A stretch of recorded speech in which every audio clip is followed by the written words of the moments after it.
Let's talk about understanding the generational gap and how to bridge it. I've been asked by many of my clients to address the changing workplace generations and the communication challenges that come with it.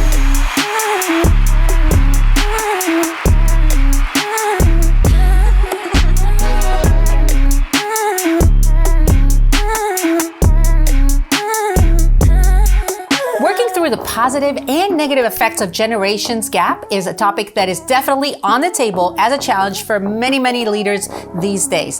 This is an important topic because communication on changes are linked directly to productivity, teamwork, retention, and engagement. So you'll agree with me that this is super important. For the first time in history, there are 5 generations in the workplace. Here they are. Traditionalists are born between 1925 to 1945, and they're about 2% of the current workforce.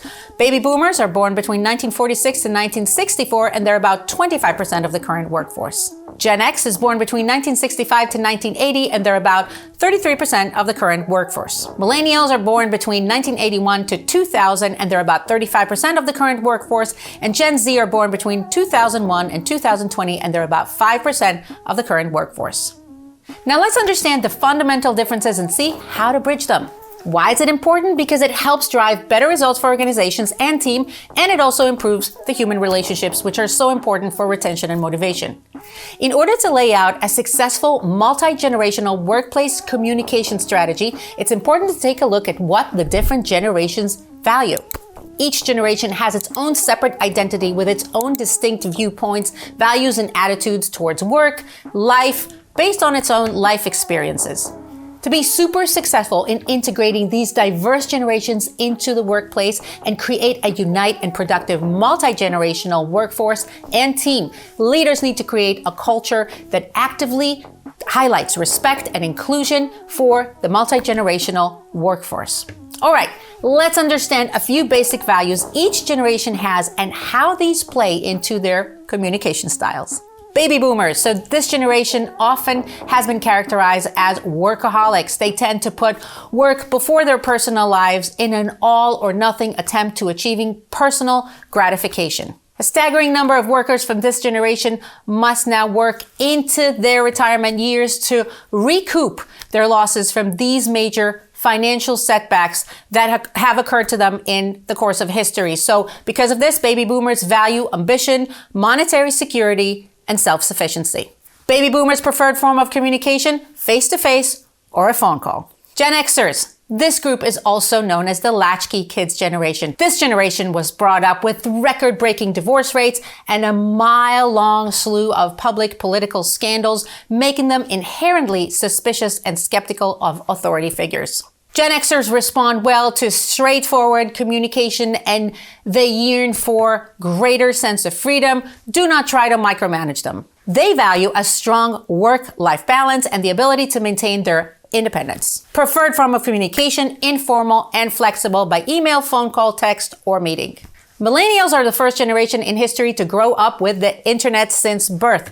Millennials naturally gravitate towards digital communication over phone calls or in-person meetings. They're also the first global-centric generation and tend to value diversity, equity, inclusion, and lean towards purpose that is greater than just money. Even though this generation has been raised on a steady diet of memes, text messages, and hashtags, they're not as one-dimensional as you think. Millennials actually value life experiences over owning personal possessions. To address the value system of the average millennial in the workplace, leaders need to highlight their mission statement and demonstrate alignment with purpose. Preferred communication method, written.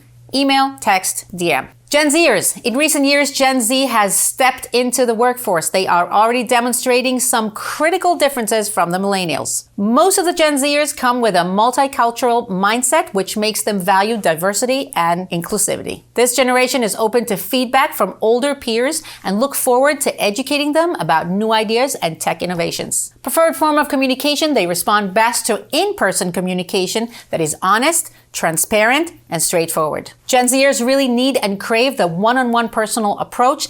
They don't want a boss, they want a coach. So if you create that relationship with them, you got them.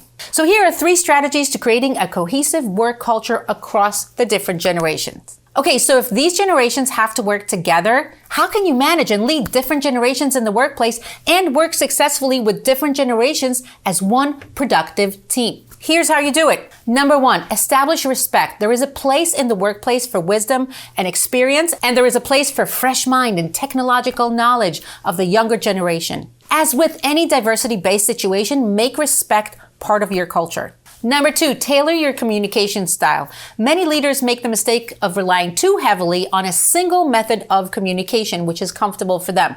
Make sure to diversify your communication methods and keep in mind that you're talking to different people and you need to address what their needs are. Number three, encourage relationship building. When you highlight relationship building yourself, you are leading by example and your team will follow. Leadership is a process of becoming. Become the type of leader who brings different generations together by building relationships and highlighting your team's diverse contributions.